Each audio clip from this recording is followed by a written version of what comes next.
আপনি যদি business owner হন, আপনি আমাকে কমেন্টে লিখতে পারেন। এবং বাংলাদেশের বিভিন্ন গ্রুপে ভেসে যাচ্ছে এটা নিয়ে যে অ্যাড দিলে ভালো রেজাল্ট আসছে না। যেই মানুষের সারা জীবনে সিপিআর ছিল, কস্ট পার রেজাল্ট, মানে একটা পার্টিস হইতে যার খরচ হতো $1.21, $1.30, তার এখন আসতেছে $5.9, 6, অনেক কিছু করা হয়েছে, কাজ করতেছে না। এখন এখানে মাইন্ডসেট, প্রথমে আমি বিজনেস ওনারের প্রবলেমটা বলি।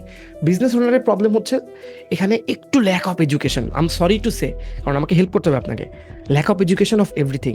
ধরেন একটা মানুষ যে গ্রামে থাকতো, গ্রাম থেকে যে ঢাকাতে আসছে, আসার পরে সে শুনছে যে নিকুঞ্জতে থাকে, ধরেন নিকুঞ্জতে দেখে যে কিছু এরকম মধু, দুধ, দই, এরকম কিছু দোকান টোকান নিয়ে কিছু মানুষ বিজনেস করতেছে, এবং তারা অফলাইনে ভালো করতেছে, তারা অনলাইনে বুস্ট করা লাগে না, কিছু করা লাগে না। বাট ওই লোক ভাবলো যে ভাই আমি তো ওদের থেকে চালাক, আমার তো বুদ্ধি আছে, আমি একটা ল্যাপটপ কিনবো 15,000 টাকা দিয়ে, ওই পুরো জিনিসগুলো নিয়ে মানে অনলাইনে সেল করবো। সে কিন্তু অনেক কিছু জানে না, এইচএসসি পাস করছে বা সে জাস্ট কোনো জায়গায় একটা ধরেন কাজ করতো নর্মাল।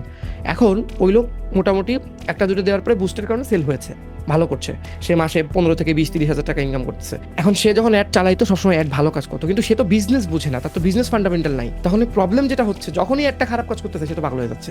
সে এবার বিভিন্ন এজেন্সিতে যাচ্ছে, বিভিন্ন গ্রুপে যাচ্ছে, বিভিন্ন টেলিগ্রাম গ্রুপে স্প্যাম করতেছে, বিভিন্ন ফেক আইডিতে স্প্যাম করতেছে। এতে যেটা হচ্ছে, সে প্রোডাক্টের প্রাইস আরো নামাই দিচ্ছে। কারণ মধু সে কিনতেছে মেবি 800 টাকা করে কেজি, বা একটা চা সে ওটা বিক্রি করতেছে 900 টাকা। 100 টাকা অ্যাটলিস্ট লাভ থাকুক, অ্যাডে চলবে।